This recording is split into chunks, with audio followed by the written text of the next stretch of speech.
Hey, I'm back with more movies to review. Sorry this is late. May or may not have something to do with a rather unknown indie western game. Saw that new Rian Johnson movie, Knives Out, and it was pretty great. I've only seen one Rian Johnson film before this. It's a very little known movie that a lot of people haven't heard of. It's called Star Wars The Last Jedi.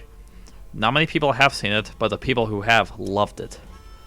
I don't know where to start. I guess I'll start with the cast. The cast is all really good here, and they got great actors being here like Christopher Plummer, Daniel Craig, Ana de Armas, Chris Evans. I could go on. I do have an issue though. Daniel Craig's accent is really not that good. A lot of the whodunit is in the first hour, and it seems like the mystery is solved, but it's a Rian Johnson movie, so expectations will be subverted. But near the end, the whodunit stuff starts again. I like the humor in this a lot more than I did The Last Jedi. As much as I love The Last Jedi, one complaint I have is the out-of-place humor, but I thought the jokes worked well here.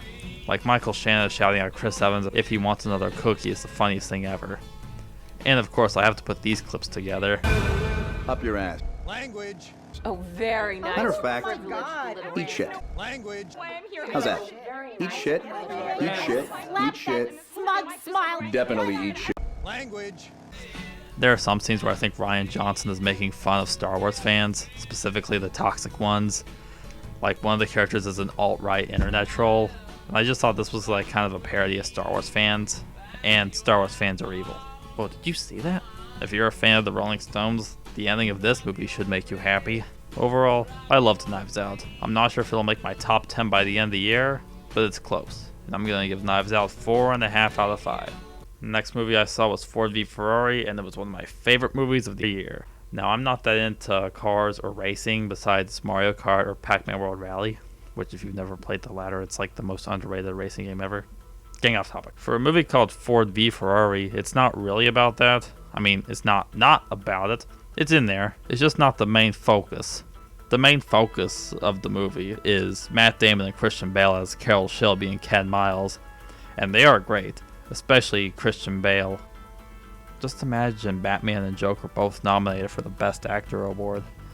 In other countries, the movie is called Le Mans 66, which is a more fitting name than Ford v Ferrari. This is a movie I would actually recommend sitting in the front row to watch. The racing scenes are amazing, and even more so when you're like right in front of the screen. It's not just the racing scenes that are great, it's funny, it's got great characters, and some emotional moments. The movie is 2.5 hours long, but it goes by quickly, especially during the racing scene in Le Mans.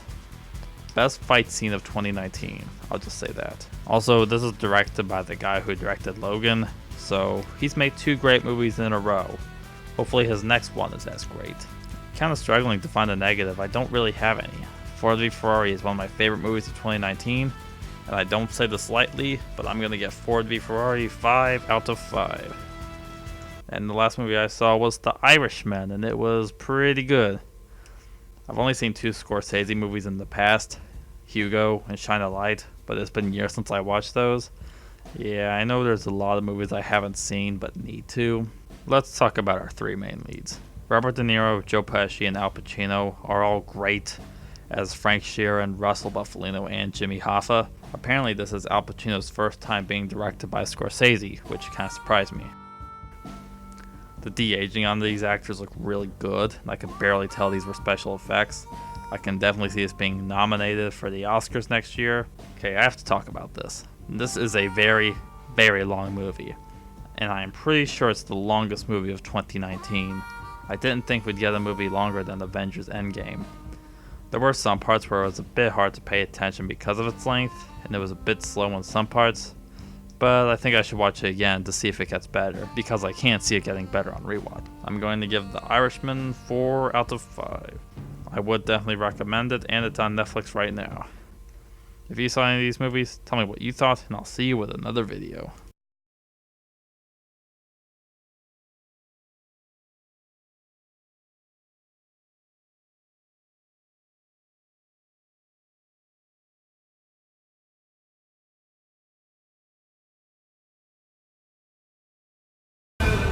Up your ass. Oh, very nice. Matter of fact, eat shit. How's that? Eat shit. Eat shit. Eat shit. Smug smile. Definitely eat shit.